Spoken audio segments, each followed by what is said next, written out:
Greetings everyone. Decino's channel is huge, but what does he do that keeps you watching? With about 150,000 subscribers, nearly 10 videos with over 1 million views, over 20 with 500,000, over 20,000 on his daily Let's Plays, for a grand total of 43 million views and counting. How does he get you hooked in like this? Let's talk about that. So first of all, his daily Let's Plays, they're different because when he plays, he is at a very high tier level that not many people are able to do. And I say that because he does 100% walkthroughs, deathless, and is able to pull it off successfully.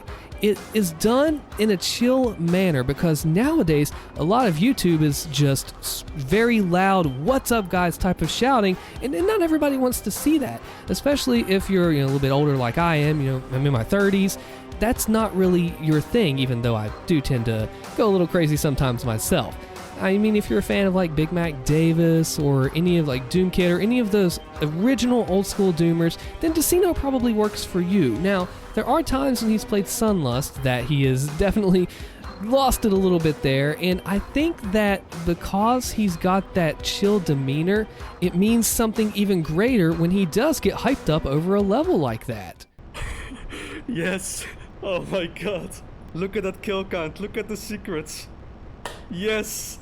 Oh my god. 46 minutes of pure torment. So what about some other unique things? Not many gamers can say that they've gathered over hundreds of community members onto one server or event for a deathmatch or game session. Yes, 250 players in 10 hours.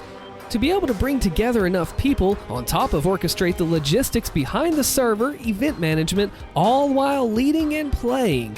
That's a monumental task that isn't to be taken lightly. And not many others can say that they deathmatched against the one and only John Romero, one of id Software's founding members and creators of Doom. Not only that, Decino won. But here's the thing too, because there's a lot of really talented players on YouTube, sure, that play Doom, but they aren't seen. So what I think really worked for him is that initial analysis video that really popped off. And the reason I say that is because what he's able to do is take these extremely in-depth, intricate, deep into the code, as the music says, facts about Doom, but put them in a digestible way so that you and I can understand them, or even someone that doesn't play Doom, and that is very critical here in just a moment. I'll tell you why. So if you take a super high-tech concept, anyone can talk about, well, it's this and that, but not everyone can break it down on a level to where someone can understand it that doesn't know it and still walk away with that knowledge. That is the mark of a good teacher. Now, another thing is too, nobody is doing these analysis videos.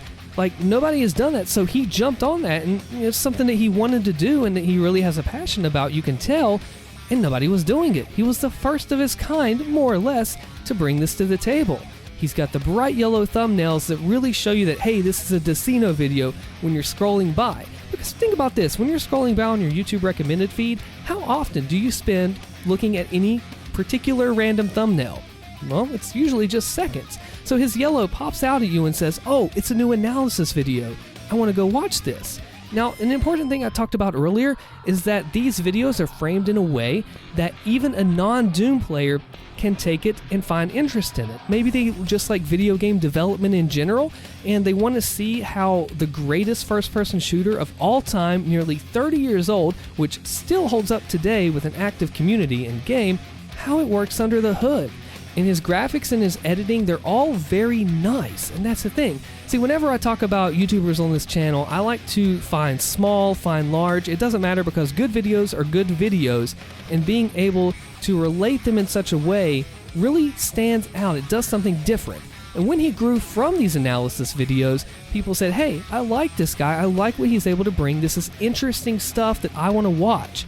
And then they find out, oh, well, he's a really good player too. He's doing these ultra-violence custom WODs, very difficult, 100% in one sitting, and explaining how and why he's doing it along the way.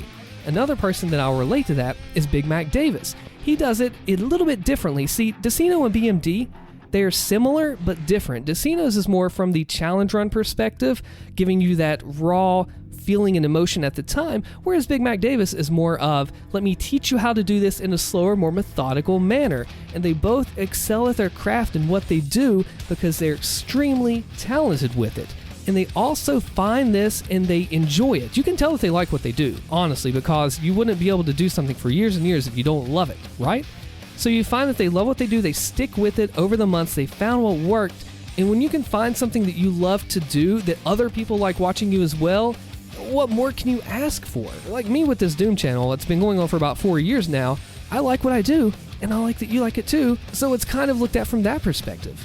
And what I think is important to look at as well is that just because Decino got this initial humongous boost from that first analysis video was not a free ride. Because a lot of the times people say, if only I had a shout out, I would get 1 million subs.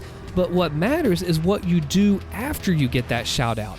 Can you keep the person? Can you have someone say, hey, I really like this channel, I want to stick around for the next video?